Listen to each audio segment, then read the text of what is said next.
साथियों सलाम, नमस्ते, सत श्री अकाल और जय भीम जोहार।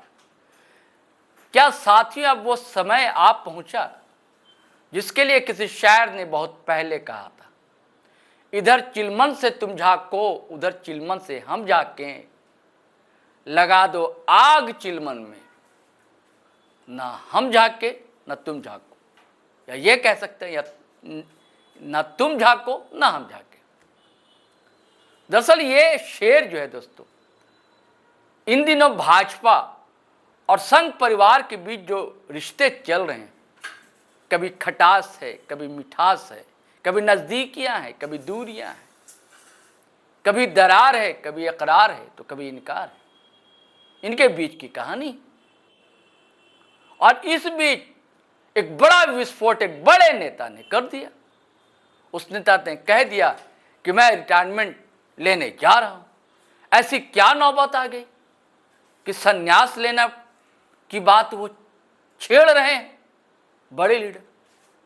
और एक और सबसे बड़े कद्दावर लीडर, कहा जाता है कि जैसे कहते हैं ना पुरखे या गार्जियन, वैसी हैसियत उस नेता को हासिल। दरअसल वो संघ के प्रमुख हैं, संघ के प्रमुख हैं, मोहन भागवत हैं। उन्होंने भी कह दिया भाई काम करने की एक उम्र होती है, जब उम्र 75 साल तक पहुंचे तो शाल को ओढ़ना नहीं चाहिए, यानी कि रिटायरमेंट ले लेना चाहिए। और एक और जिस नेता का जिक्र मैंने किया, भारतीय जनता पार्टी के, जिन्हें चाणक्य कहा जाता है, जो होम मिनिस्टर भी हैं, भाजपा के अध्यक्ष भी रहे, आज भी कहा जाता है कि पार्टी में उनकी तूती बोलती है, और वो है अमित शाह साहब। अमित शाह साहब ने कह दिया है कि भैया हम रिटायरमेंट लेंगे तो ये करेंगे वो करेंगे। तो ऐसा चल क्या रहा है दरअसल भाजपा में? ऐसे ही रिश्ते हैं जिसकी वजह कर भाजपा का अध्यक्ष अब तक चुना नहीं जा सका।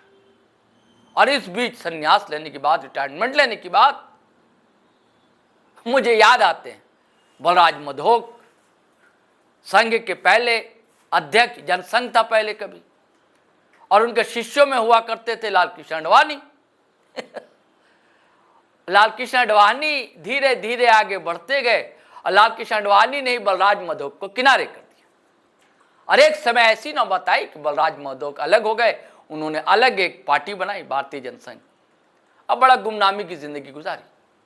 और वही एल के आडवाणी के शिष्य थे नरेंद्र मोदी, जो आज प्रधानमंत्री।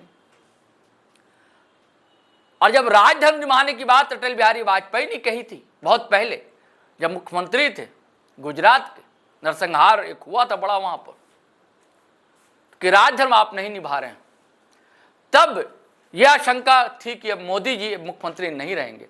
लेकिन तब एल के आडवाणी ने बचा लिया था। वो गुरु बतौर मानते थे मोदी जी एल के आडवाणी को, लेकिन एल के आडवाणी फिर धीरे धीरे धीरे धीरे कहाँ, मार्गदर्शक मंडल में। तो अभी फिर वैसे ही कुछ स्थितियां आने वाली हैं क्या भारतीय जनता पार्टी में? इन सब सारी चीज़ों को हम समझेंगे दोस्तों। हमारे साथ होंगे पॉलिटिकल एडिटर शैलेंद्र सिन्हा। चलिए अब चलते हैं, उनसे ही हम लोग पूरी तस्वीर को समझेंगे कि दरअसल कहानी है क्या, इसकी परतें कहाँ कहाँ छुप रही हैं, कहाँ से उसको खुरच कर निकाला जाए। तो शैलेंद्र जी, पूरी कहानी क्या है? क्यों अमित शाह साहब कह रहे हैं कि संन्यास लेंगे या रिटायरमेंट की बात कर रहे हैं, फिर मोहन भागवत जी का ये बयान आ रहा है, क्यों ऐसा कुछ हो रहा है? देखिए, ये चर्चा इसलिए महत्वपूर्ण लग रही है और ज़रूरी भी है क्योंकि अगले कुछ महीनों में जी, आप कह लीजिए तो उंगलियों के अब आप दिन गिन सकते हैं जो प्रधानमंत्री मोदी 75 साल के होने जा 17 सितंबर को 17 सितंबर को, यानी आप तिथियों में यदि दिनों में यदि आप उनको गिनते हैं तो उधर आप समझ लीजिए, इधर 20 दिन, उधर 31 और 17, यानी 68 दिनों के बाद प्रधानमंत्री मोदी 75 साल के हो जाएंगे। और अभी जो वर्तमान जो भारतीय जनता पार्टी का शीर्ष नेतृत्व है, उसने ही कभी ये नियम लागू किया था, जो 75 साल के यदि आप हो गए हैं तो फिर आप मार्गदर्शक मंडल में चले जाएं। जैसे आडवाणी जी गए, जोशी जी गए, हाँ, कई नेता ऐसे गए हैं। तो निश्चित रूप से अब वो चर्चा आ रही है और कई बार विपक्ष ने भी इस मुद्दे को लेकर के बातें रखी, जो क्या प्रधानमंत्री मोदी 17 सितंबर के बाद पद से हटने वाले हैं और उसके बाद क्या होगा, कौन प्रधानमंत्री होगा। तो इन तमाम चीज़ों की आप कह सकते हैं जो मुद्दा जो है बस वो फोकस वही चीज़ों पे है, जो आखिर क्या होगा 17 सितंबर के बाद। इस मामले को लेकर के बीजेपी शीर्ष नेतृत्व कम से कम चुप ही बैठा हुआ है। जैसा आपने कहा, जो अमित शाह ने ऐसी बातें क्यों की, अपनी रिटायरमेंट प्लान की बातें क्यों, मीडिया में सुर्खियों में भी ये चीज़ें रही हैं। दरअसल अमित शाह गुजरात, राजस्थान और मध्य प्रदेश की जो महिलाएं हैं, जो सहकारी समितियों से जुड़ी हुई महिलाएं हैं, तो उन महिलाओं से जुड़े एक कार्यक्रम, सहकार संवाद का कार्यक्रम था, पिछले दिनों उसका आयोजन दिल्ली में हुआ था और उस कार्यक्रम में बतौर मुख्य अतिथि अमित शाह वहाँ बैठे हुए थे। तो वो महिलाओं के, जो आत्मनिर्भर महिलाएं हैं सहकारी समितियों के जरिए, उनकी बातों को सुन रहे थे और उस दौरान ही ये चर्चा उठी जो कैसे उनकी ज़िंदगी जो है, जो खासकर महिलाएं हैं, तो अच्छा, क्यों ना हम उनका थोड़ा बयान सुनवा देते हैं। निश्चित रूप से वो दर्शकों को भी हम वो बयान सुना, वो बयान सुना देते हैं, आप सुन लीजिए फिर बात करते हैं। मैंने तो तय किया है कि मैं जब भी रिटायर्ड हो जाऊंगा, मैं मेरे बाकी का जीवन वेद, उपनिषद और प्राकृतिक खेती के लिए खर्च करूंगा। ये प्राकृतिक खेती ये इस प्रकार का एक वैज्ञानिक प्रयोग है जो कई प्रकार के फायदे देता है। फर्टिलाइजर वाला गेहूं खाने से कैंसर होता है, बीपी बढ़ता है, डायबिटीज होती है, थायराइड की प्रॉब्लम आती है। शुरू शुरू में तो हमें मालूम नहीं पड़ा। तो खाने वाले के शरीर को अच्छा रखने के लिए फर्टिलाइजर, केमिकल बगैर का खाना खाना, इसका मतलब है दवाइयों की जरूरत ही नहीं पड़ेगी। दूसरा, उत्पादन बढ़ता है। मेरे खेत पर मैंने प्राकृतिक खेती अपनाई है। आज मेरे उत्पादन में लगभग 1.5 गुना बढ़ोतरी हो चुकी है। तो देखिए, साफ साफ वो कह रहे हैं कि रिटायरमेंट लेने के बाद वो क्या क्या करेंगे। निश्चित रूप से देखिए, ये काफी महत्वपूर्ण भी, क्योंकि वो काफी प्रभावित हुए महिलाओं की उन बातों से, जो कैसे वो रासायनिक खादों की जगह प्राकृतिक तौर पर जो खाद बनाए गए हैं, प्राकृतिक खेती की जो बात है, उससे वो काफी प्रभावित नजर आ रहे हैं। यही वजह है जो वो कह भी रहे हैं प्रधान अमित शाह, जो यदि जब मेरा रिटायरमेंट प्लान यही है, जो मैं राजनीति से जब संन्यास ले लूंगा या मैं रिटायर हो जाऊंगा तो फिर मैं खेती करूंगा, पुराणों को, वेदों को पढ़ूंगा, तो उन चीज़ों को।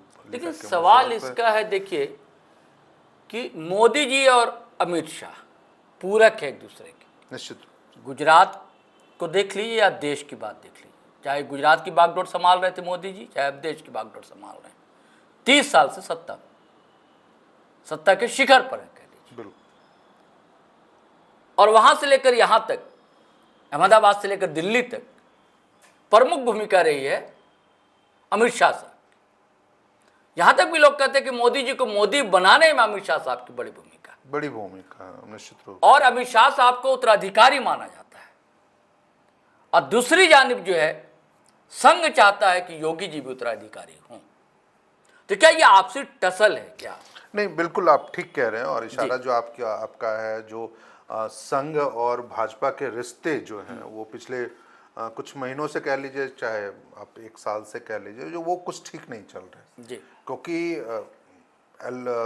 भाजपा अध्यक्ष के रूप में जेपी नड्डा साहब का कार्यकाल पूरा हो चुका है। पिछले 1 साल से वो, या लगभग 1.5 साल से एक्सटेंशन पे चल रहे हैं।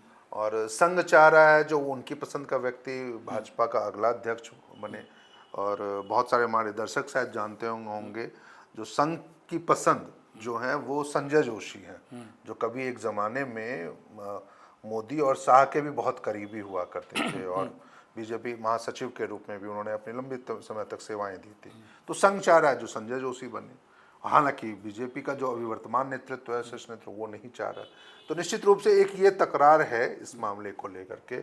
और अब जब अमित शाह ने रिटायरमेंट प्लान की बात की तो कहीं ना कहीं चिड़चिड़ा कर कह दिया। हाँ, निश्चित रूप से देखिए, आप कहीं ना कहीं उसको सीधा आप कह सकते हैं, जो इनके ऊपर सवाल उठा रहे हैं, वो जो संघ की बढ़ते हस्तक्षेप या उनकी अपनी चीज़ों को लेकर के वो अपने सवालों को उठा रहे हैं और वो उसको एक तरीके से जवाब भी देना चाह रहे हैं, जो आप इस मामले में ना पड़े, इस पूरे अहम मुद्दे को हम लोग खुद सुलझा लेंगे। शैलेंद्र जी, वैचारिक भिन्नता हो सकती है, लेकिन इससे कौन इनकार करेगा कि अमित शाह साहब ही वैसे लीडर रहे जिनके कारण भाजपा की आज हैसियत है। भाजपा आज विश्व की बड़ी पार्टी मानी जाती है। उनके रहते हुए 2019 में भी शानदार प्रदर्शन पार्टी ने किया। उसके बाद उत्तर प्रदेश में आप देखिए बहुत अच्छा प्रदर्शन हुआ। विधानसभा जो पहला चुनाव हुआ था 2017 वाला, याद कीजिए आप।